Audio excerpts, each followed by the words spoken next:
everyone. It is Honesty Liller, co-founder of Care Talks and CEO of the McShin Foundation. So I want to welcome you guys to a somewhat live stream event for tonight. We have a great Care Talks event. We did something a little different this time. We threw it out there to the community to see who would like to be a speaker instead of us, really looking around. And we got some great speakers sent in some videos and some requests to speak. So tonight is going to be fun. We're going to have 8 speakers speaking on different pathways to recovery or different solutions.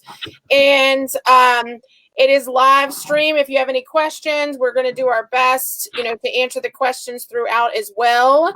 And with that, I am going to give you the co-founder, John Shinholzer. John? Thank you, Honesty. John Shinholzer here. Another wonderful person in recovery. In any event, we're going to have a great lineup tonight. Always a pleasure doing these things. And our first speaker tonight, young man I met a few years ago, hell of a dude, actually.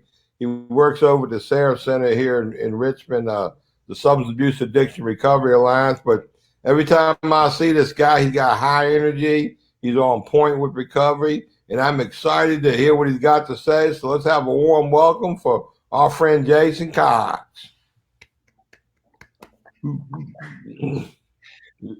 Thank you, John. Thank you, Honesty. I appreciate you guys having me on here. Addiction solution. So took me a long time to find one. About 32 years. I spent about 15 years in active addiction, homeless in a few different cities. That's where my disease continuously took me, was to jail and on the streets. And at a certain point, I found myself in Chesterfield County Jail, and I had, nobody else to call on. My parents, my brother, everybody had heard all the same old BS so many times before, and they had finally reached a point where they just couldn't give any more, and I'm extremely grateful for that. It allowed me to be open-minded about where my life had gotten, and that was in jail with nobody to call on. And in that jail was a program. It was a somewhat new program that introduced me to some literature, a 12-step fellowship and the literature.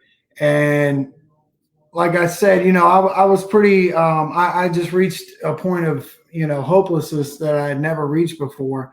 And so I didn't know how long I was going to spend in there. I didn't know what anything looked like, for the future. I know I had done this many times before, and I was just tired. And I decided to really take it seriously and dig in on reading these books that they provided to me.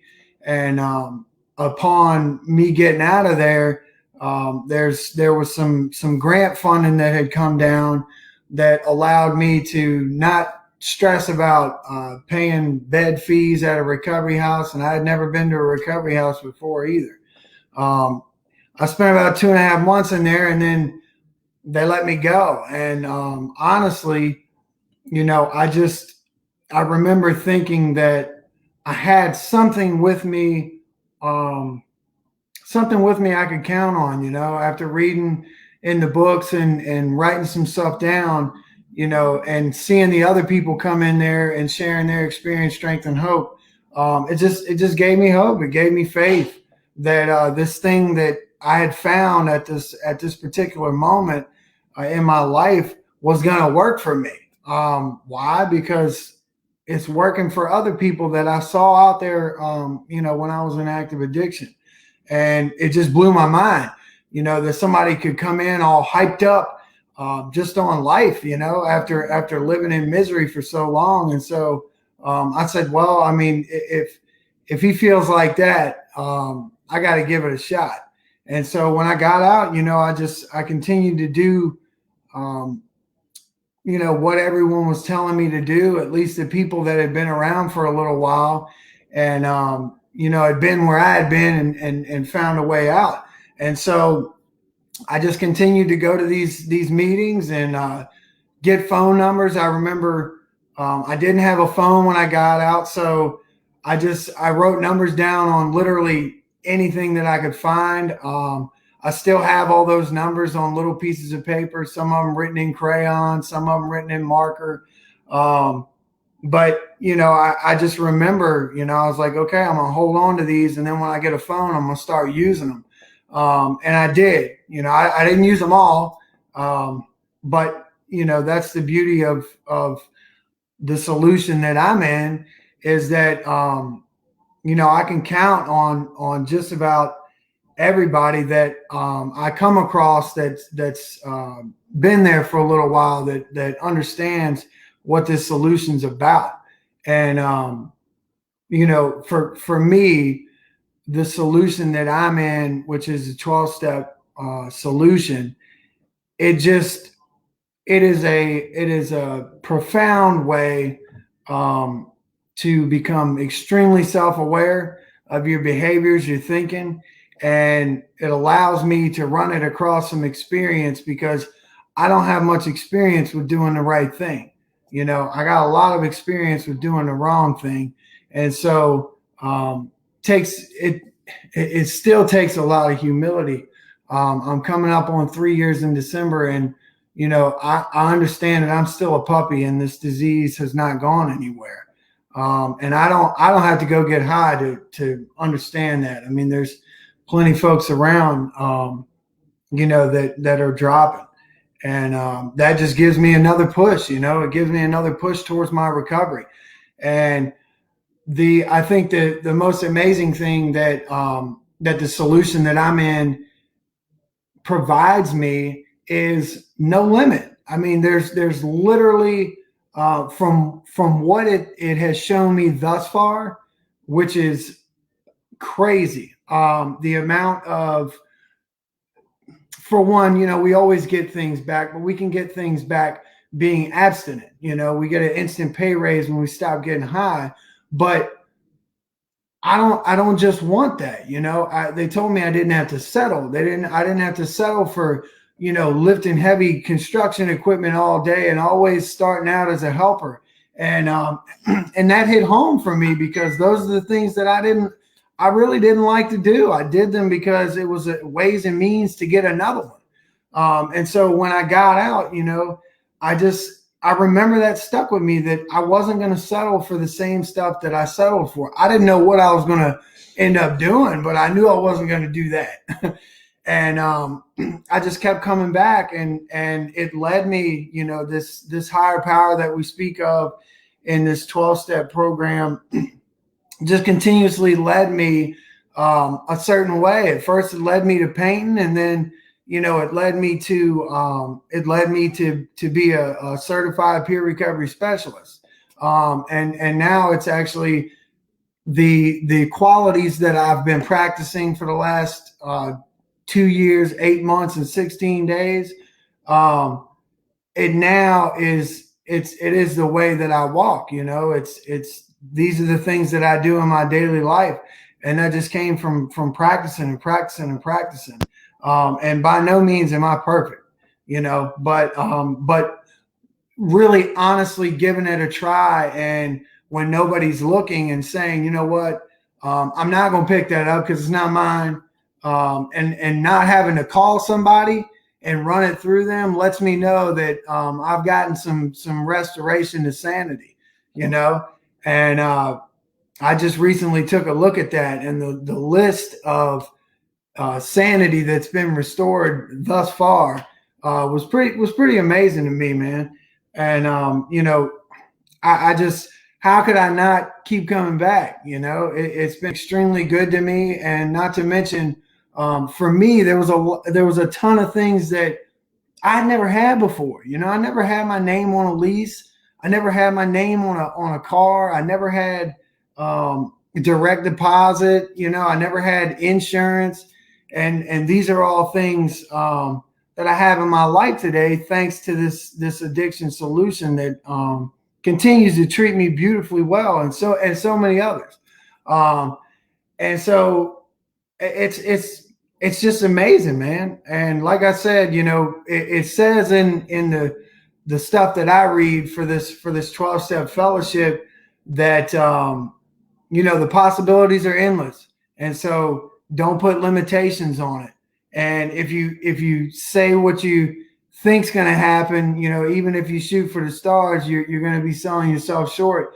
And 2 years, 8 months, the way that it's treated me thus far, I have no evidence not to believe that. The amount of the amount of character and integrity that I can carry with me wherever I go.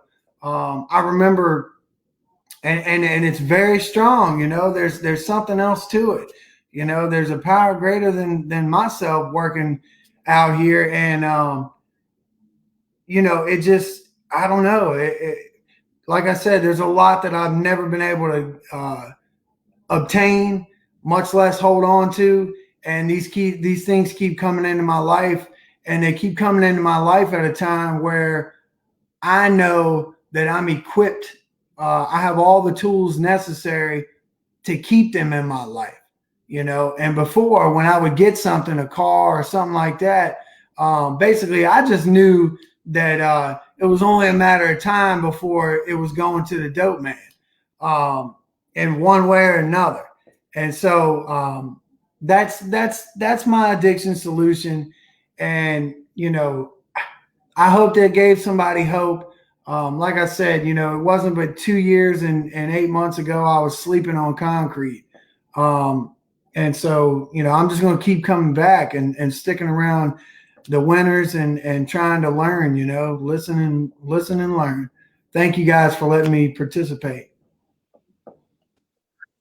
Thank you so much, Jason. That's awesome. I heard multiple of solutions, definitely jails and programming there and pro-step and just changing your whole life around, and also that peer-to-peer connection. Now you get to help people. All right. So thank you. So our next speaker is Melanie Nickerson. Hi, I'm Mel. Thank you, Honesty and John, for having me. I'm really excited to do this tonight. It's a great opportunity just to share about recovery. My addiction solution began basically through pain. In 2015, I went to jail again due to my addiction, and I don't know if the circumstances were just bad enough and I had a little clarity, but I was willing to try something different, and my eyes were open that I couldn't keep going the way I was living. I come from a long line of addicts and alcoholics, and I think my entire life I tried to not be an addict. And also, once I crossed the line into addiction in my, teens and early 20s, I denied. I had a thick layer of denial that I had a problem. And I guess just like any other addict, it took me a long time to recognize that I needed help. But I was really resistant of asking for help. And when I was in jail, my sister, who had been in recovery for 8 years, came and she 12-stepped me there in the visitation room. And I was really beaten down and I was stuck in there, and I didn't have another option. And at the time, I was really angry that, I had lost, my family was pretty much done with me, and lost both of my children, and I didn't have anything. And she told me there was a different way that I could live and treat my addiction. And you know, she basically said, you know, you could go to treatment, you can go to a recovery house, or you can get your treatment right here in jail. And, you know, she would help me. And I believe in my heart, looking back, and I didn't know it at the time, I had a true surrender there. And I think it was just that, like I said, that culmination of events and pain and consequences that really made me think that let me try something else, because I was repeating the same vicious cycle. But every time I would, you know, restart my life, get out of jail, move, whatever it was, it took a piece of me.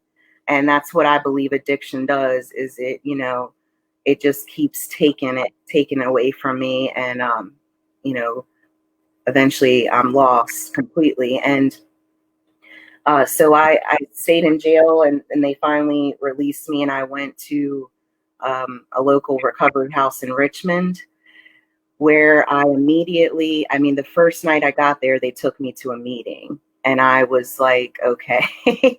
And I was afraid and, you know, just scared to live with, you know, I think it was like 10 other women. I'd been isolating for like 10 years, so I hated people. And they took me to a meeting and got me a book, and I was told to do some things. And one of the things was do whatever it takes to stay clean. And that stuck with me. And I believe my addiction solution was definitely a 12-step program, but also diving all the way in to recovery and not just dipping my toe in. Because when I did that, I fully let go of my old self. And I was able to hear a message that was really clear to me, which was that I did not have the power to relieve my own addiction. And that's what the 12-step program showed me, was that it was bigger than me. There was internal work that I could do with a sponsor to give me some tools, how to live with this disease.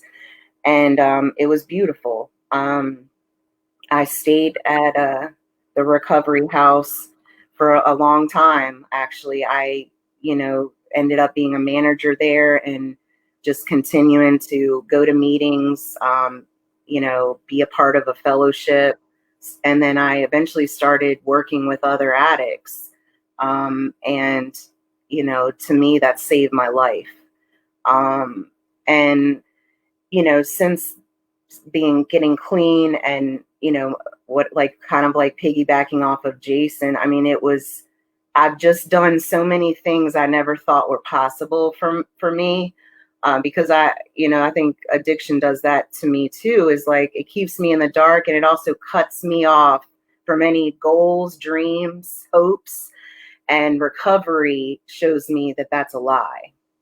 And so recovery has given me many opportunities to just help other people.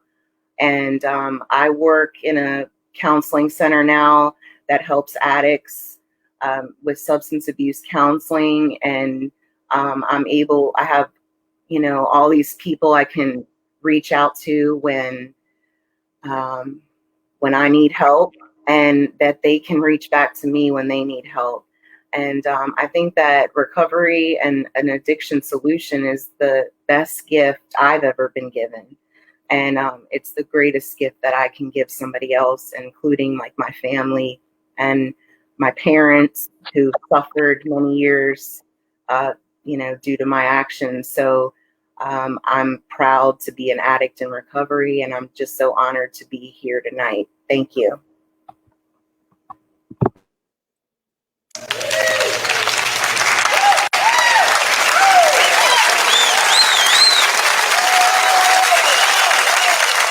Our live audience, I have all these people in the background watching this and clapping at my home. Yay. Thank you, Mel. So another thing I loved about that is like two people already spoke about being incarcerated and getting recovery support services in incarceration. That's freaking awesome. And transitioning into sober living, that is, I wish every single jail in the whole entire world had jail recovery programs and the funding, which there is funding, but not a lot of us get it, but to get transition right out of the jail. So thank you for being a woman in recovery.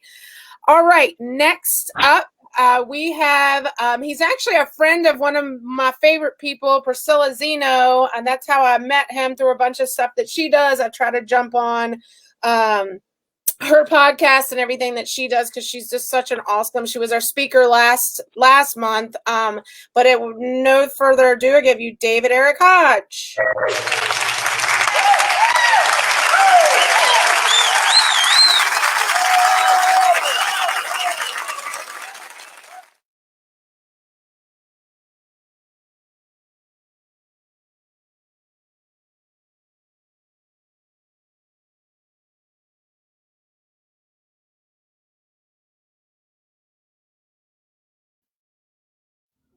David, you need to unmute your mic.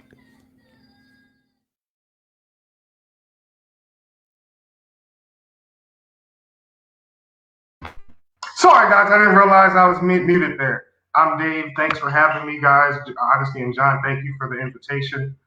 My addiction solution is a very personal one to me, and I'm new to the peering space. I'm happy to be here, but I am new to it, and I've written my story out. If you guys don't mind, I would like to read it for you. This is not your average addiction story.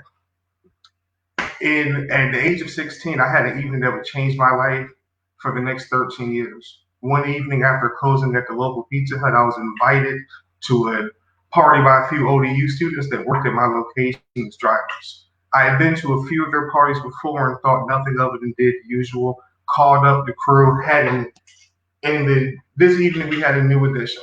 Out of respect for her family, I will call her Jessica. We met at a spring break party I snuck off to earlier that year and was cool ever since. This evening started off like any other college party. The average things, beer pong, a DJ screaming over songs, and rampant recreational drug usage. Midway through my second round of beer pong, my friend Justin comes and grabs me and says there's something wrong with Jessica.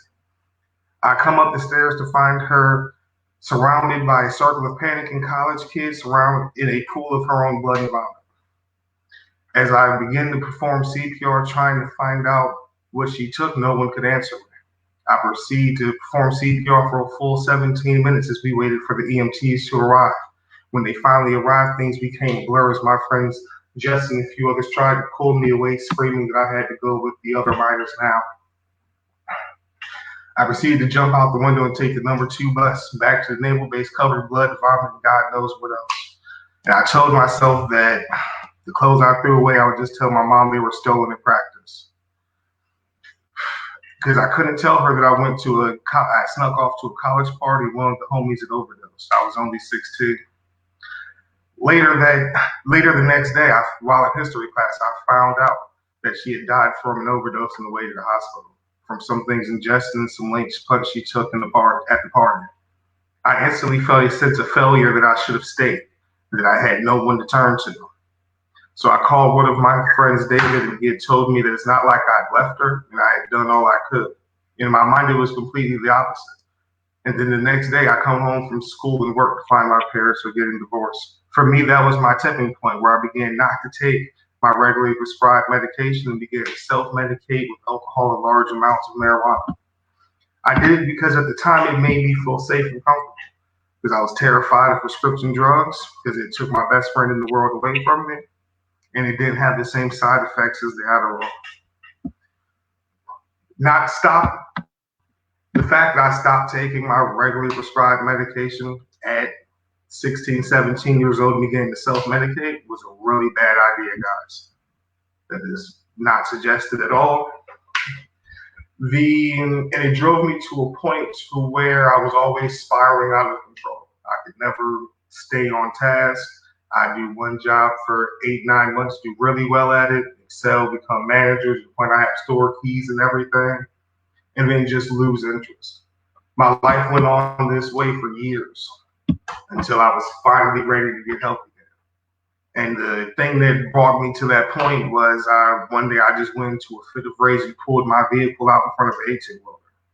And as I woke up in my mangled car that was less than 2 weeks old, at first I felt disappointed. And then I felt a sense of, well, maybe I'm here for a reason.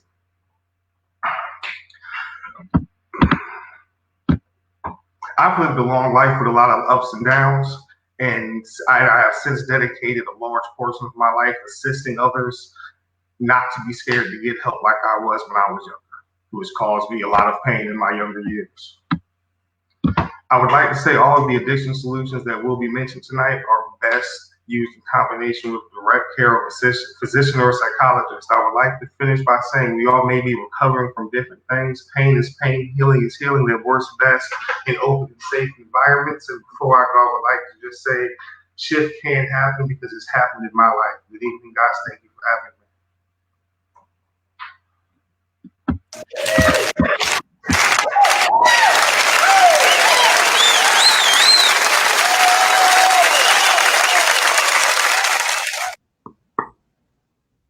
Good job, David, man. You the man, my brother.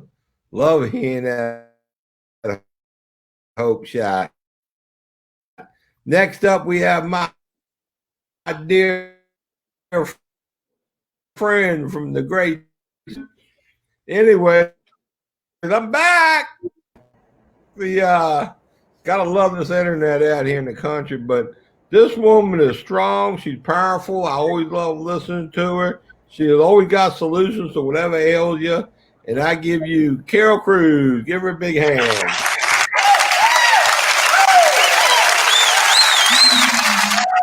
Thank you, John. Thank you, Honesty. Thank you so much. I just love this topic about talking about addiction solutions. It was almost 26 years ago, coming up next month, for me, that my life just took a huge turn and a huge shift. And I really, I heard some folks before me, talking about 12-step and talking about connection and talking about, being on medication. I mean, those are multiple pathways. And that's what, for me, really is part of the solution. It didn't come that easy, first off. It actually came in through my son, who is also going to be 26 next month. And, he's my miracle. I came in this time, I was trying to get recovery for many, many years. I was struggling. I come from a long line of family, that was struggling with addiction. My mother was a recovering alcoholic, who was, definitely my rock, my anchor. She believed in me. She was there praying for me, even when, she wasn't able to, get me the help that I needed. Our addiction just looked very, very different. Hers was to alcohol. Mine was to many substances. I was in love with many substances. That's why I kind of get a kick out of when people say substance abusers. Like, I didn't abuse my drugs. I don't know about you, but I didn't abuse any of them. I loved using, but what happened is that love relationship that I had with substances took me down to a very dark place. And like I said, it brought me to a place where I came to Connecticut from Long Island. I grew up in New Jersey, and I ended up pregnant. And it wasn't the first time I was pregnant. I was 31 years old. And, but this time I had decided that, I was going to keep the pregnancy. And I was in hopes. I was really in hopes that I could find a way to get better, to heal, to get well, so that I could take care of my son. But unfortunately, during my pregnancy, I continued to use, and, but there was people out there that were trying to get me connected to things. So my pathway was methadone. I got on the methadone program, and through there, I received some counseling. I started, I would go to a meeting here and there, but it really wasn't taking effect for me. My son, when he was born on September 21st, 1994, there was the awakening again for me. The morning I shared this at Mobilize last week. So the morning he was in the hospital for 2 additional days. So I had used one morning, and when I heard him screaming, I immediately, well, it didn't immediately. It took me a little time, but I got outside the bathroom from where I was hiding out in paranoia. I know a lot of us can relate to that in our paths. And as I hit the threshold, as I walked to the threshold of the door, he stopped crying. And all I could think of is that I thought somebody else was in the house. And as I turned, and my knees just buckled out underneath me. They just buckled out underneath me. And I ended up landing with my hands braced against the crib. And my son, just his head turned ever so slightly. And this was a spiritual awakening for me. I really feel that he said to me, "Mommy, please stop. I need you."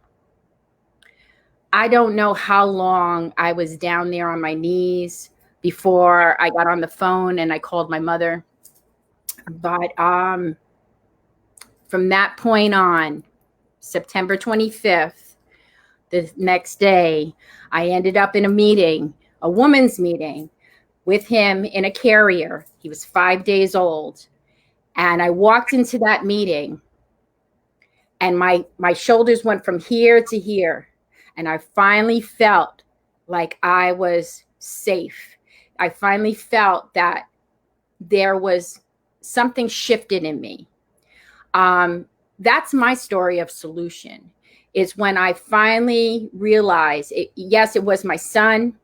It was the women in that room that opened me, embraced me with open arms. There was no judgment. You know, part of the solution is removing the stigma, you know, and for me, that's what I get to do today. So I had a social worker who used to hug me. She said, okay, Carol, what are we going to do to show up for life today? And I take life that way. Each time I come in contact with someone that is struggling, and I was like, you know, what do you need? And how can I help?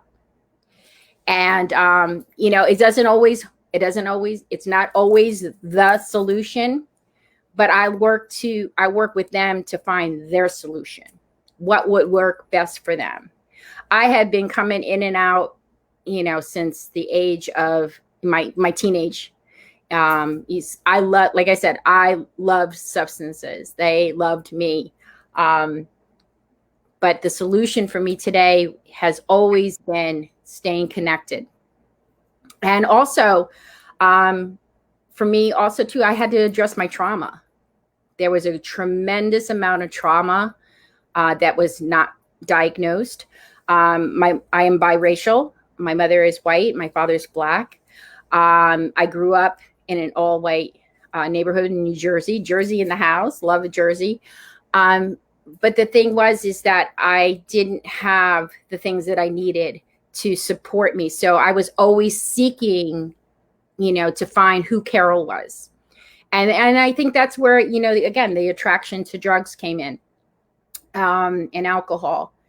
So, you know, if any message that I can share with you all tonight, and I really, again, I appreciate honesty and John having me on tonight.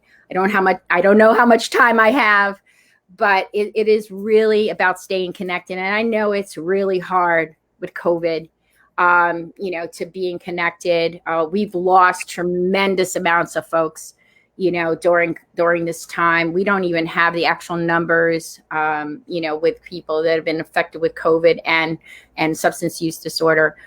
But I say, if you're struggling right now and you're hearing me and you're hearing the other speakers, get connected. reach into that, type some message in there, private message any one of us. We'll get you. We're all over the country. This is a international club movement. And that for me is a best club that I would ever want to be a part of. I found who Carol is today. I love who I am today. I'm funny. I am beautiful. I don't know. I love what I do. I'm a peer support specialist. Someone else was sharing that they were a specialist, and I get to do every day. I connect people to this thing called life and recovery. So thank you for letting me share with you tonight. I hope to hear from all of you, and be well, be safe. Celebrate National Recovery Month.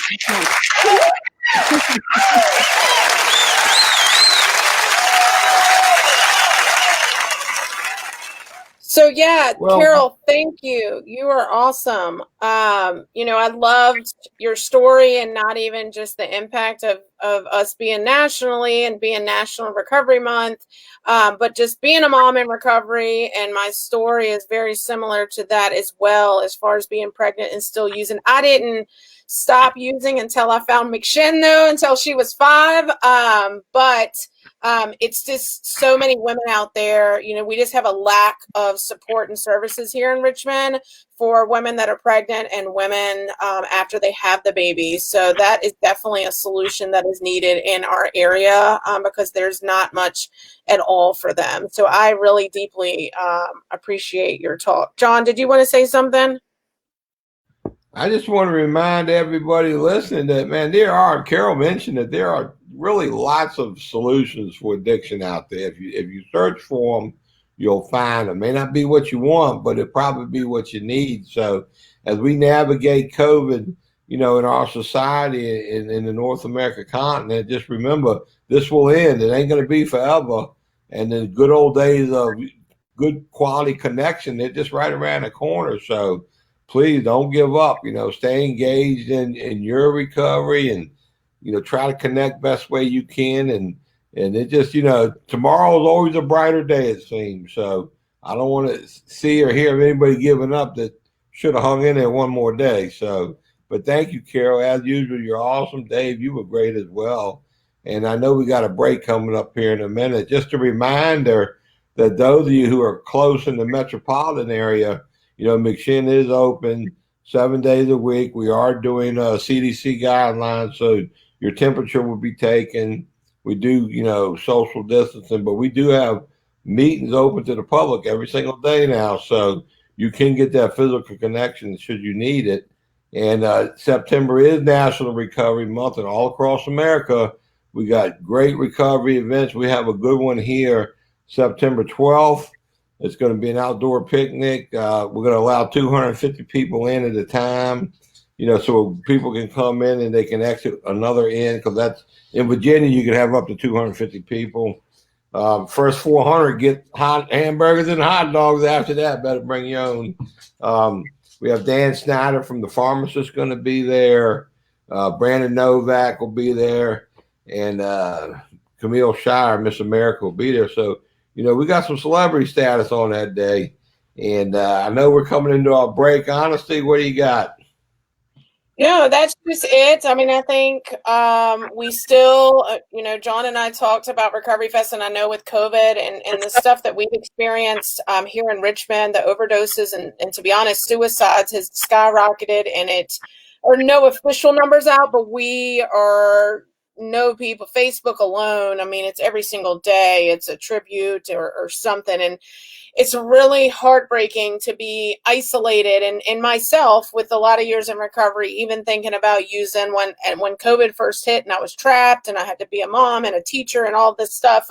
So it definitely affects all of us in different ways. But I think the biggest thing is to celebrate recovery and celebrate National Recovery Month, because that is our job as people in recovery and humans, doing this work in this field, is to keep the celebrations going, not just necessarily like all the negative effect. I'm just pro being happy, pro trying to put a positive light in people's eyes or in their life. And I think McShin and our people and all of these talks tonight is definitely, we're hope dealers, man. I'd much rather be a hope dealer than a dope dealer today. So it's really important for us to have a beam of hope every single day. So I just appreciate you guys. We are going to take a break. We'll be back around 6:53. And thanks you again for all of our speakers. You guys are amazing. Keep doing what you're doing. And please, everyone on here, share, and reach out to these individuals and follow their pages as well. Thank you. How do you start a recovery community organization? How do you start a recovery community center? The recovery industry, as we know it, is an emerging industry, thanks in part to organizations like McShin, but recovery people everywhere. They're getting involved, and they want to know how they can maximize the outcome of their efforts. It's not for the meek at heart or the weak of mind. You got to have some real inward strength, fortitude, courage. Because, it gets to be a day and night, 7 day a week, 365 day a year industry. There's nothing simple about it. How to create awesome, authentic recovery community-oriented systems of care with whatever it is you're working with. We have, I think, one of the finest authentic recovery community organizations in North America. We have a 15,000 square foot recovery center, over 100 recovery beds. We're currently full-time in 3 jails. We've showed other local recovery communities how to percolate, emerge, and become good, awesome organizations. So, a lot to learn here, a lot of reason to be part of this. So, more later. Thank you very much.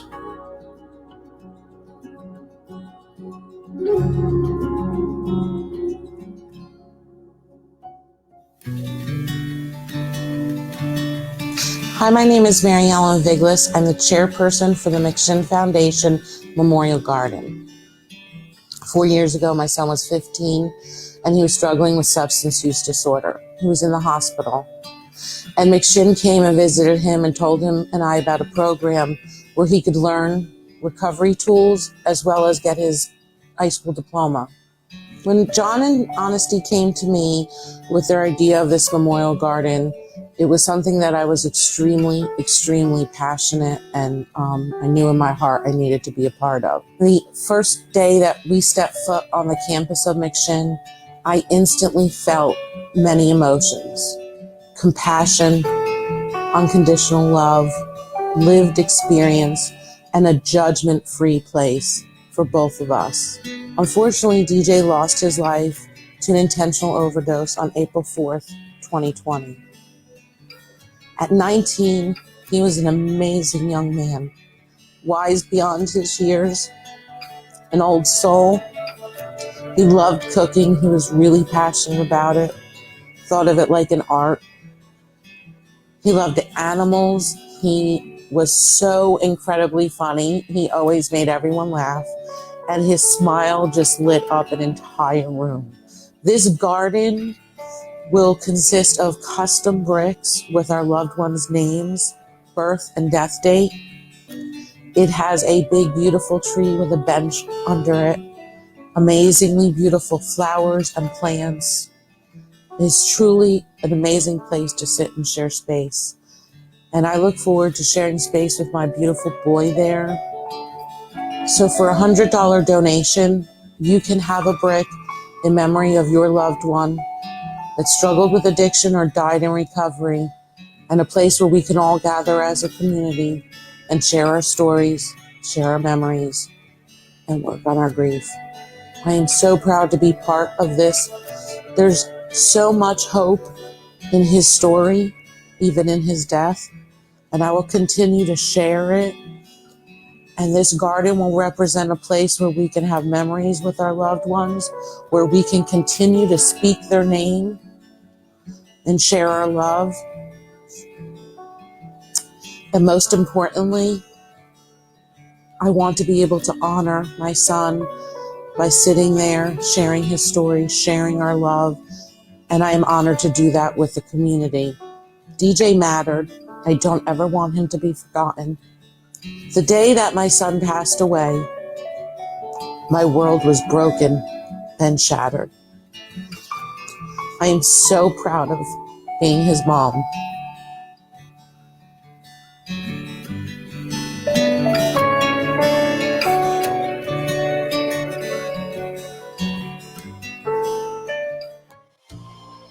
The McShin Foundation is Virginia's leading nonprofit full-service RCO committed to serving individuals and families in their fight with substance use disorder.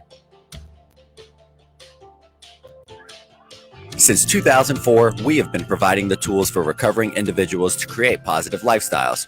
We aim to spread the word of recovery and educate families, communities, and government regarding substance use disorder, as well as reduce the stigma attached to it. If you or a loved one are struggling, please connect with us by calling 804-249-1845 or by visiting our website at www.mcshin.org.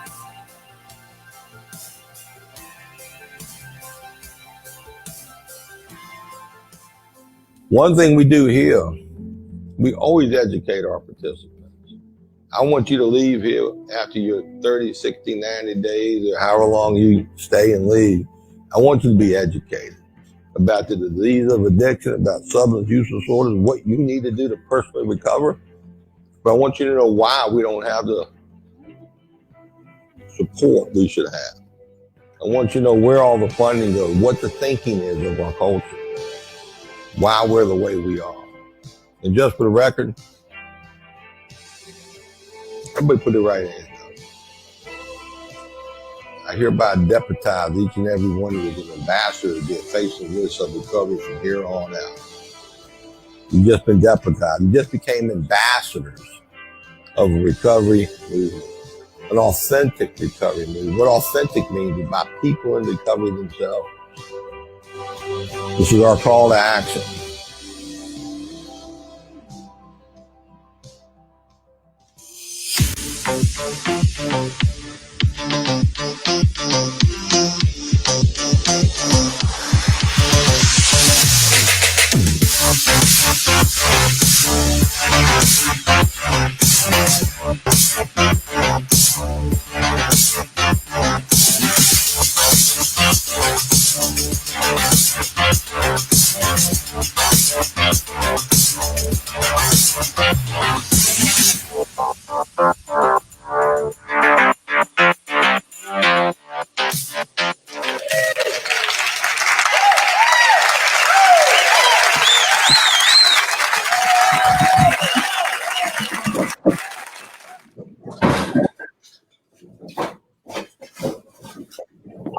Hey guys, John, she's first.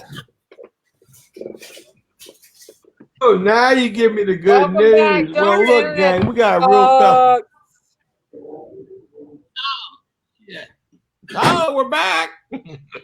This is like one of Johnny We're Fat back. TikTok We're not. shows, man. Hey, I know. I'll never come back. Ever since Bangkok back in '81, man, it's been a tough road, man. But anyway, I first met her, I want to say in Alaska somewhere. I don't know. But I keep going back to Alaska. We keep running to each other. She comes back east. I mean, this is a real warrior in the recovery space, man. You in for a real treat. The woman's full of solutions and other things, but we're going to stick with the solutions. So how about a warm welcome for our friend Karen Nelson all the way from the Northwest somewhere. Big round of applause.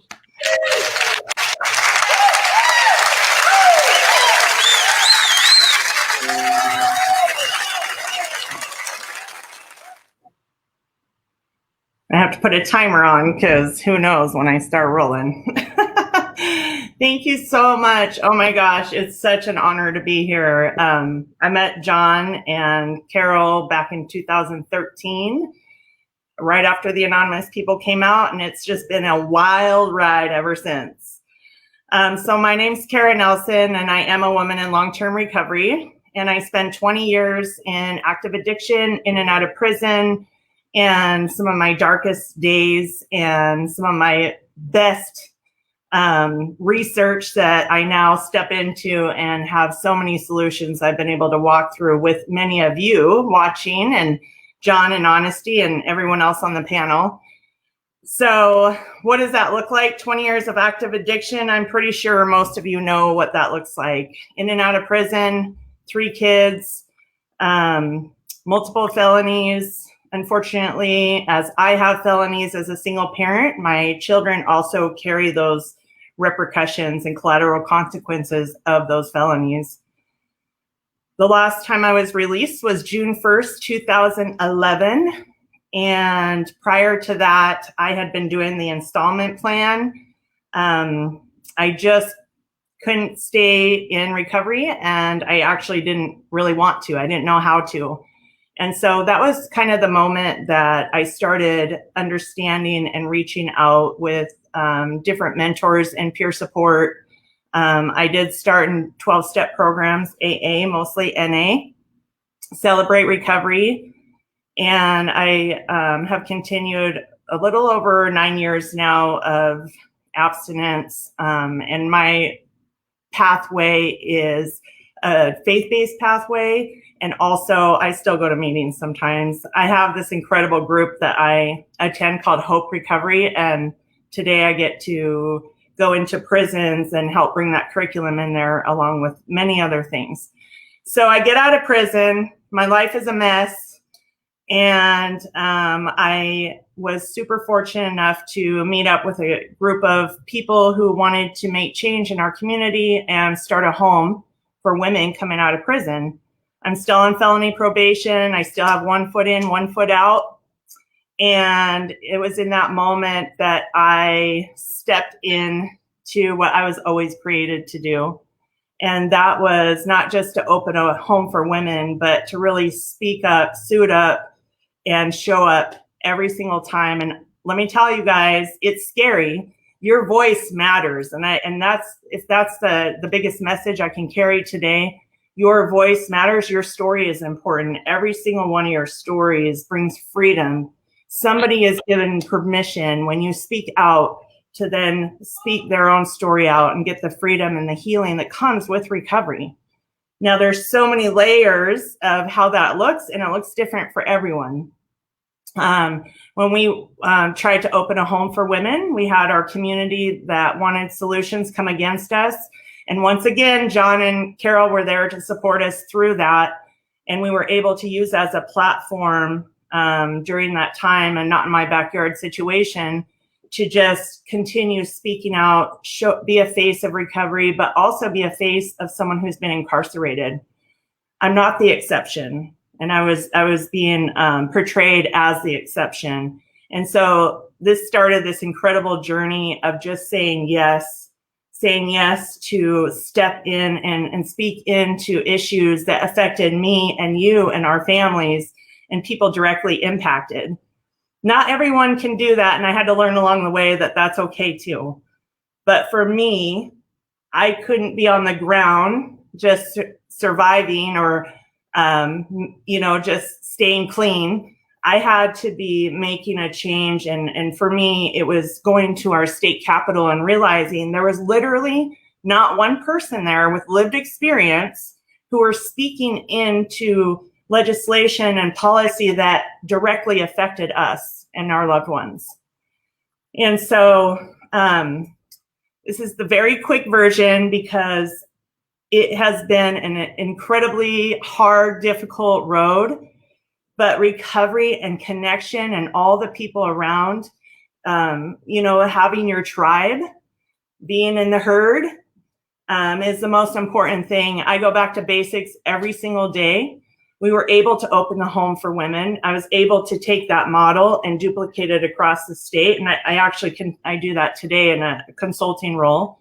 And just have been able to really build relationships with other people who have powerful voices, who have that lived experience, been able to help pioneer peer support networks and the most important thing for me is our women and girls who are incarcerated. You know, it's just a shame that we're continuing to incarcerate people at the rate that we are for public health issues. And to be able to speak into that, and now over the years been able to see change from one voice. Like I said in the beginning, your voice matters. I remember one bill I was working on several years ago. I didn't know anything about any of this. I just stepped in and showed up.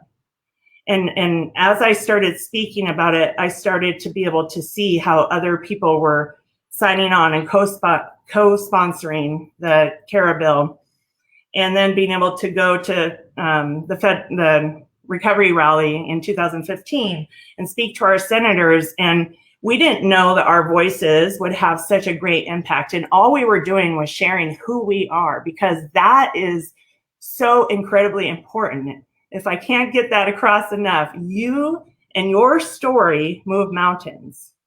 And this meeting that was supposed to be 5 minutes ended up 2 hours, and our US Senator ended up really putting the addiction epidemic to the forefront, and over the years have just made incredible change. You know, recovery is connection. And within COVID, we've had to find other ways to have that connection. And it's really crucial to continue to realize that even though it might not seem like we're able to be all together face to face, that it's, again, up to us as the people who are walking forward and giving away what's been given to us to know how to make that connection, whether it's through digital or telephone or video. And I've been able to be honored to be able to figure that out as well. So I'm not sure. I was looking at my timer, sorry. So I guess what I would love to say is you matter, your voice matters, you are powerful beyond belief. You have no idea when you speak who is going to be affected and the ripples that go out from that. Find your tribe. You are so important and you're never alone. And I love all of you. Thank you.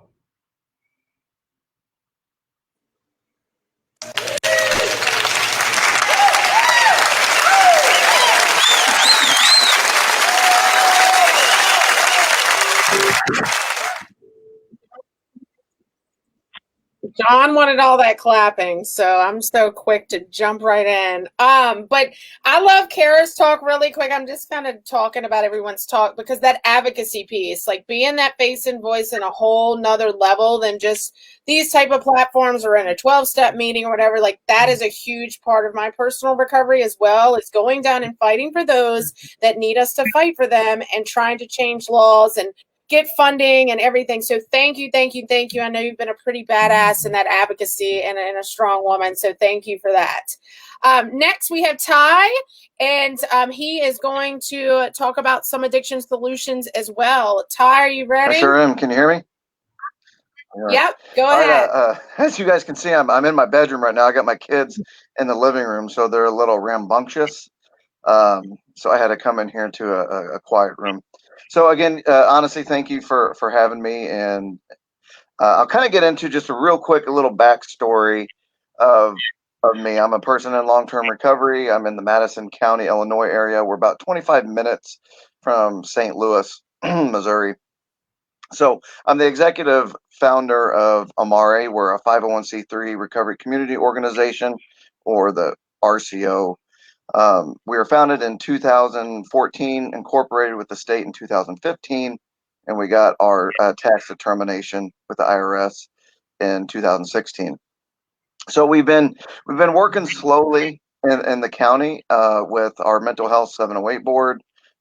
We are housed down in Riverbend Family Ministries. They are another nonprofit. They kind of serve as a incubator model. So there's like 5 or 6 other nonprofits with us. So we get to go in there. We get a brick and mortar access. We can have meetings with individuals. We can have groups. There's even a group room and all that stuff. So what's really cool about that is with her incubator model, we don't have any overhead for rent or electricity. Riverbend Family Ministries covers all of that for us. We get access to a phone line, internet, copy machine, all that. So it really allows us to go in there and work with individuals with recovery coaching, peer support, employment coaching. We're getting ready to launch a new family support. I get moms that usually call me quite a bit about their sons or daughters.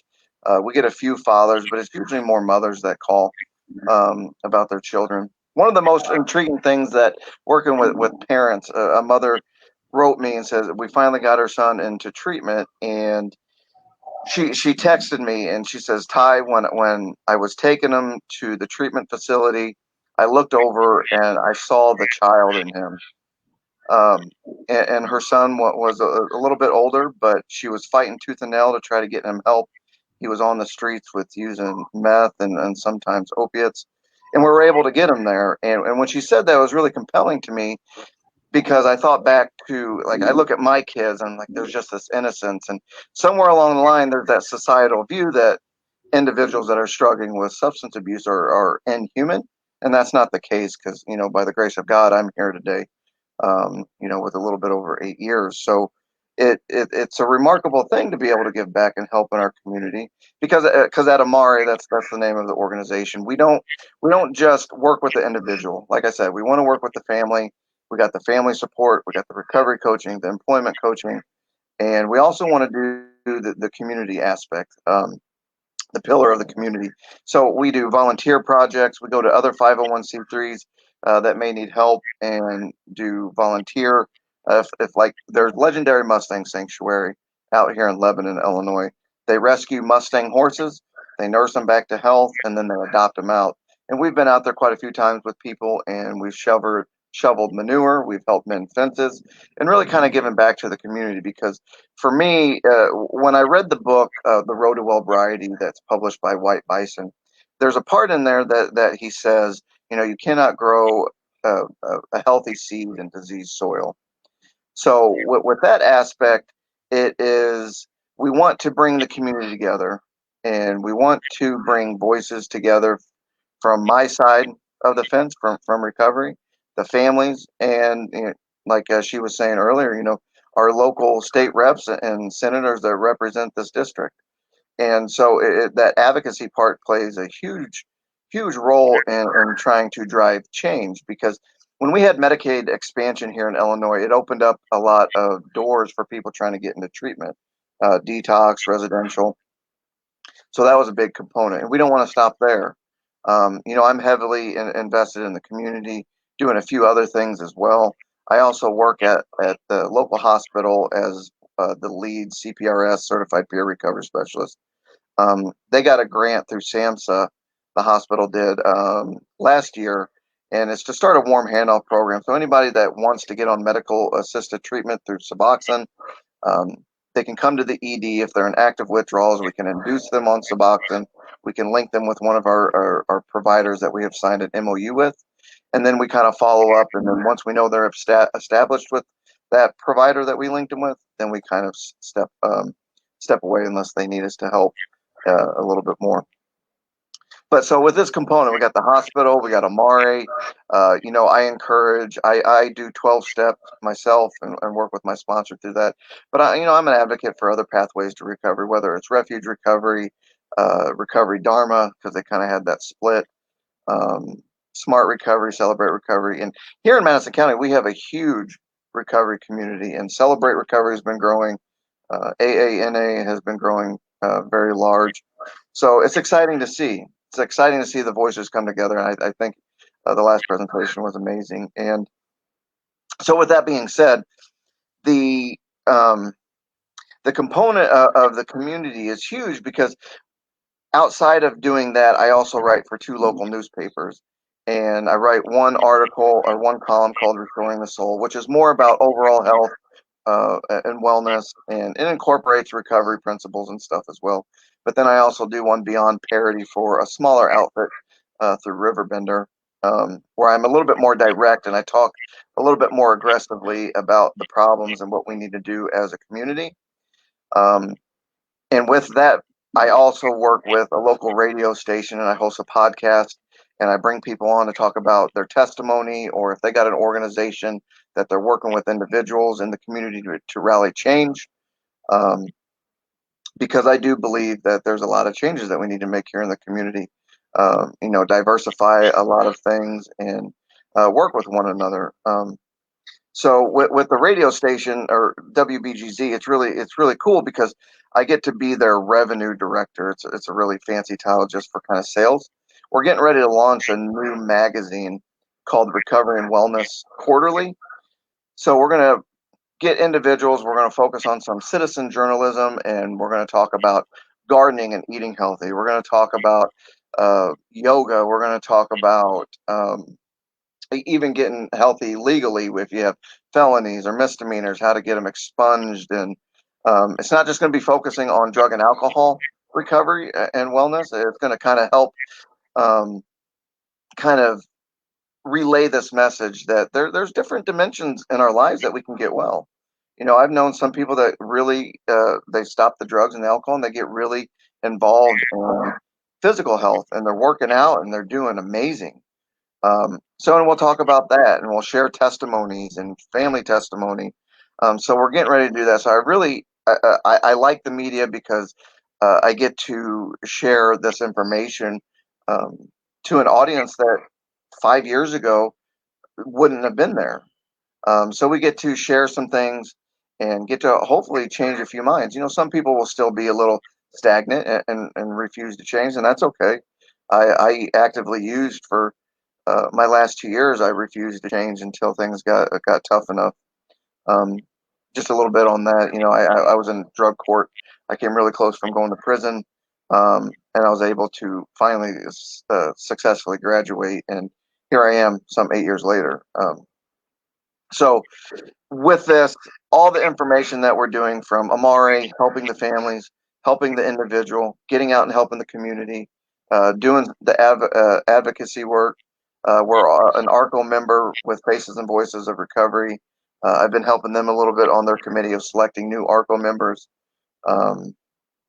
And it's a very rewarding life. I have my children. I'm home every night. I know what's going on. I get to give back.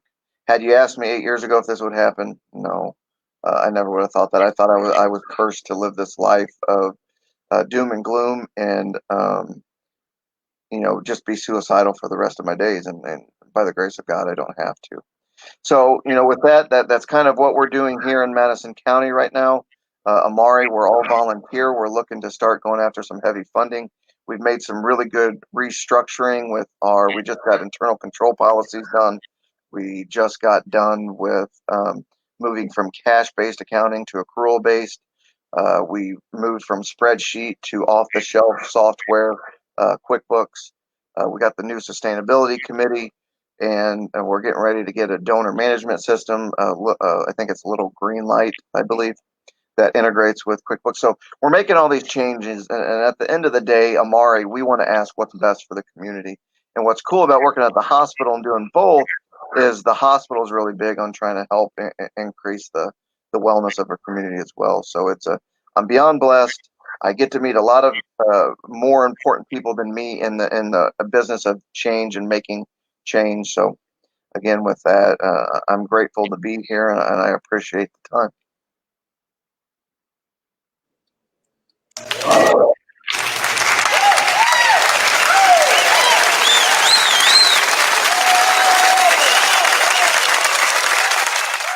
All this clapping. Thank you, Ty. That was a ton of freaking solutions, man. So you have a whole slew of things in your area. So that's amazing for you to be able to do all of those things from your hometown. So we will move on to the next one because I get it. I have kids too. So I'm sure they're tearing up the house in the other room. Our next speaker, thank you, is Pamela Steele. I've known her for a little while. I know she's done a lot of volunteering for women in the jail system. And with that, I give you Pamela Steele. Hi, can you hear me? Hello? Yes. Okay, just making sure. I had a little computer difficulty earlier. Hi, I'm Pam Steele, and I'm a woman in long-term recovery from addiction, codependency, depression, and probably some other things. My recovery tip, is stop feeling sorry for yourself. Self-pity is really a excessive, indulgent obsession with yourself and your problems and your own problems. And it was just as much a part of my addiction as my drug of choice was.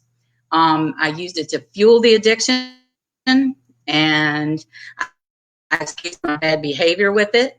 I blamed my problems on other people. And as long as I could do that, I didn't have to take responsibility. So I came from a family full of addiction and mental illness. Most of the people in my family had some form of addiction, or they had some form of mental illness, or both. My father was an alcoholic. My mother's father was an alcoholic. He actually killed himself. And everyone, that was the pattern of behavior. And I learned from a very early age that if you didn't feel well, or you were sad, or you had any kind of bad feeling, whether it be emotional or physical, that there was a pill or take a drink. And that became pretty much my method of dealing with feelings and dealing with problems. And you know, when people were mad, they did that too.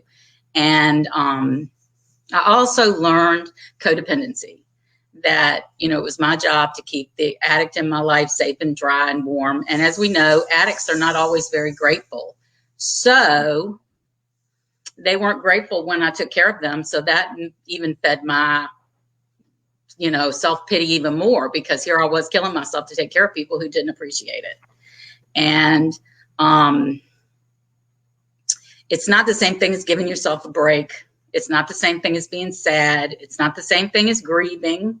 It's self-obsessive, and it's just, it's not good for you. It wasn't good for me.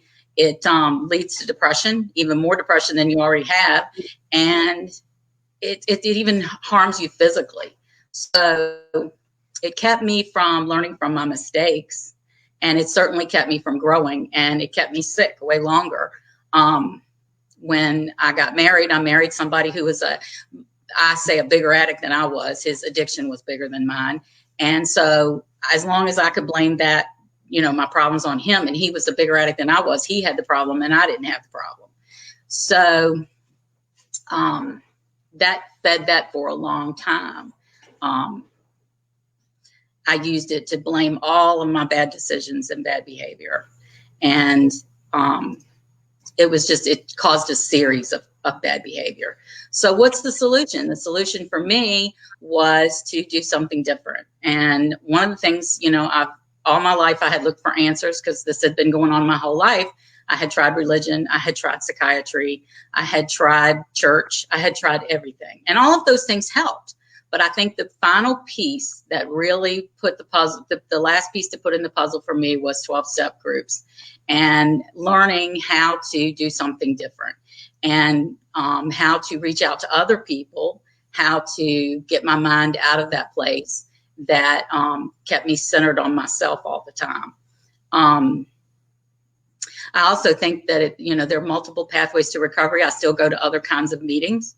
I still do other things, because I feel like if I mixed my drinks and I mixed my drugs, then I can mix my programs. Relapse for me is not just one bad decision. It starts with small decisions. And when I take the small decisions and roll them all down the hill, then at the end I have a big bad decision that ends up with a disaster. And some of those first small bad decisions always start out with me feeling sorry for myself. So what's the answer? Get out of your head. Stop feeling sorry for yourself. Take a walk, read a book, watch something funny, listen to some music, do something, call someone, call your sponsor, go to a meeting, or better yet, take someone else to a meeting. When you're fixing dinner, take a plate to the neighbor. There's many things that you can do. And as long as you're doing something for somebody else, that disrupts that cycle.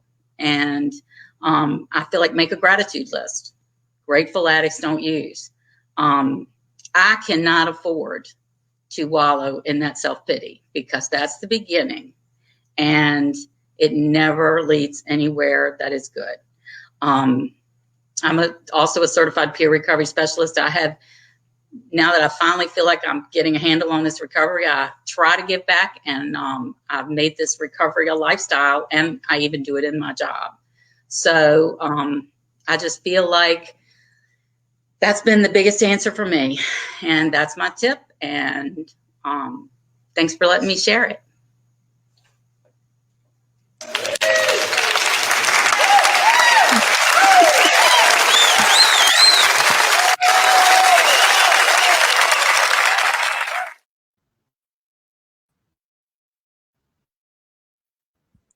Well, John is frozen. Oh, there you go.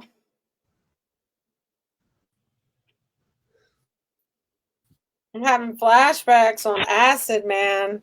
So it looks like John's internet might be messed up. Are you there?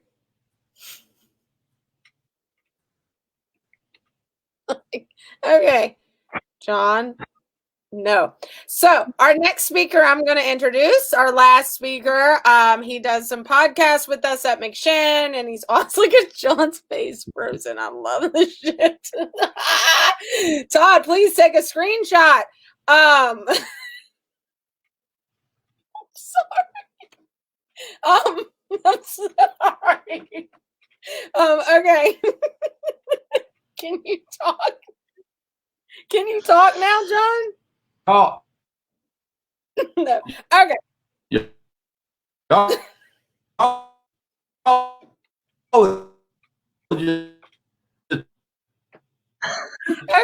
So I'm gonna introduce. I can do this all night. Y'all have no idea. All right, so we're gonna go ahead and introduce Johnny Fab. Here in our last speaker. So take it away, Johnny.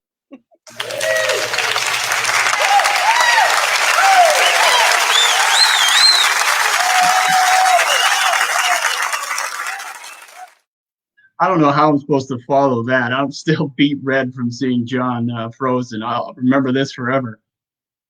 But hello, my name is John Fabizeski, otherwise known as Johnny Fab. I'm a person in long-term recovery, and what that means to me is that my substance use condition has now been in remission since January 26, 2014. Because of recovery, I'm able to be a husband to my wife. I'm able to be a father to my 4 children and a grandfather to my 4 grandchildren. Yes, I'm that old. But today, I'm able to be a member of my community, and I'm able to be employable. And I'm able to volunteer. So I am a volunteer for the Region 3 of the Recovery Advocacy Project. That includes Virginia. And one of the things, my recovery started in a jail cell. After a failed suicide attempt, I woke up alive in a jail cell, and I had to get out of my own way. I stopped praying for death and started praying for life. And it was through recovery that I found purpose today. And early in my recovery, I started a chapter of young people in recovery, something near and dear to Carol's heart. And it was after my son had approached me and said, "Dad, we need to do something in our communities to stop all of his friends from dying." We quickly expanded that chapter and found other leaders. And you notice I use the word "we" a lot because it's not just about me. It's about everyone in this community having a voice. I became a recovery specialist and was able to successfully start the first recovery community organization in Northeast Pennsylvania, in Susquehanna County, in a rural county, right on Main Street, which was just incredible. And then that expanded to 4 counties in the area having recovery support centers. But what my particular tip is, and what is really passionate to me is that I became a recovery coach, and I went back to school. Here I was in my 40s in recovery, and I went to Luzerne County Community College, and I got a degree, an associate's degree. And through that whole process, I had really come to embrace and, just love the people that were in that college, and actually spoke at an in-service day. Here I was, a person in recovery, sharing my story as a student, my recovery story, to the entire staff of a community college. It was very empowering. but it was also very educational to that college. So much so that they made an investment. What they started to do was have the addiction recovery diploma, which in our state, if you can actually get college credits to be able to become a certified recovery specialist or a recovery coach, which is just incredible. What they partnered with the state to offer this as a pathway to the workforce. But these college credits also empowered individuals in recovery to go on and get further degrees, not just become a peer, just like myself. I'm still in college. I'm going for my bachelor's now. And like all those that spoke before me, I have had previous criminal justice involvement. And to be able to actually now sit on the administration of a college is just something that I never thought possible. So last year, the Luzerne County Community College was the great recipient of the largest grant or donation they've ever received from the All One Foundation. The All One Foundation granted over $1.25 million to starting a collegiate recovery program at a community college. Now, it's not just a safe space, but what the grant allows us to do is, if you're in recovery, if you've got 1 week, if you've got 10 years, 20 years, whatever you got, if you've got recovery and you're willing to make a commitment to education, that you can apply for your FAFSA, things like that, but turn down the loans. Turn the loans down. No student debt. The grant is going to pay the difference. Whatever grants you get, whatever the money you don't have to return, turn the loans down. And this program will pay for you to continue on in your education. It's just incredible. And besides having a safe space, we now have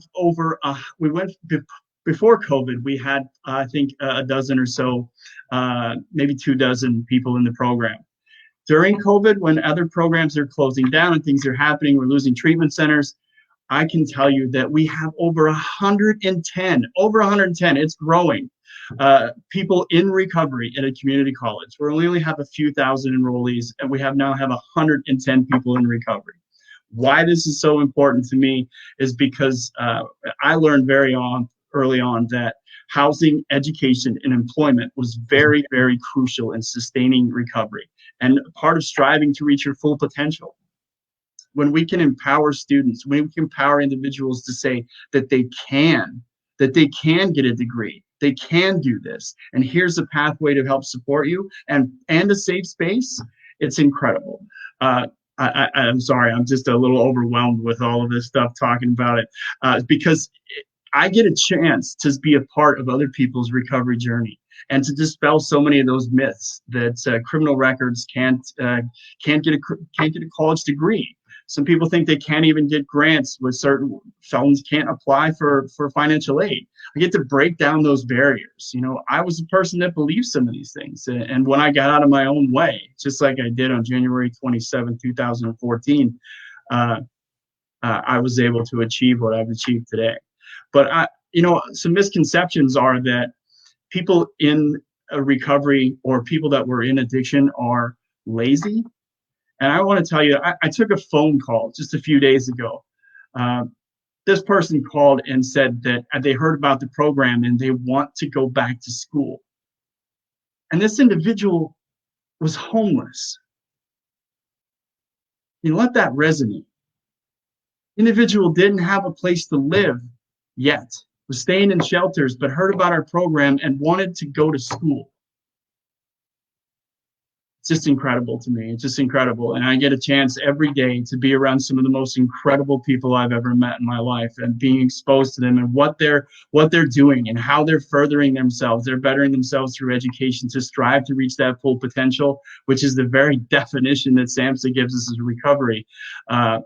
It's an incredible opportunity for me. And I've kind of just sat back and enjoyed the ride and really, really love what I do. And that's my tip.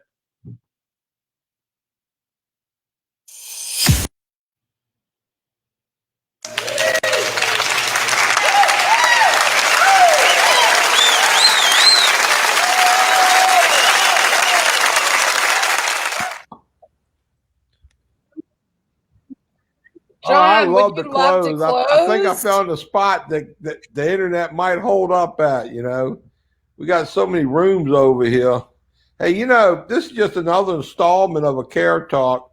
We're going to do these probably monthly throughout the year.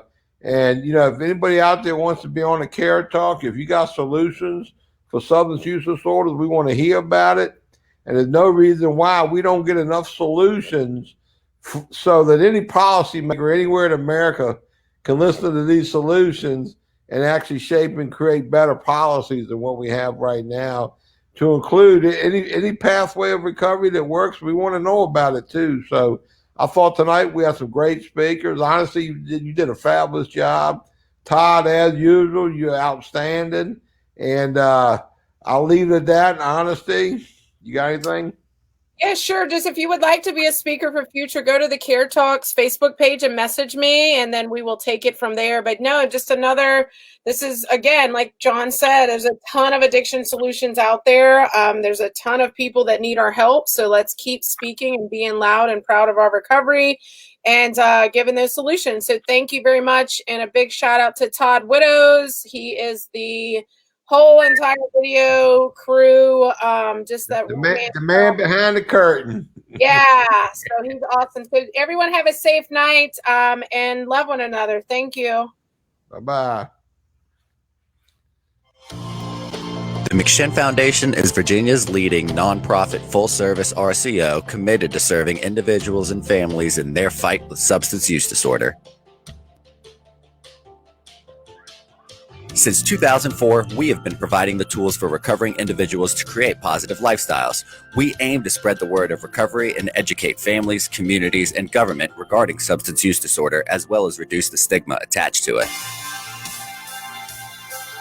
If you or a loved one are struggling, please connect with us by calling 804-249-1845 or by visiting our website at www.mcshin.org.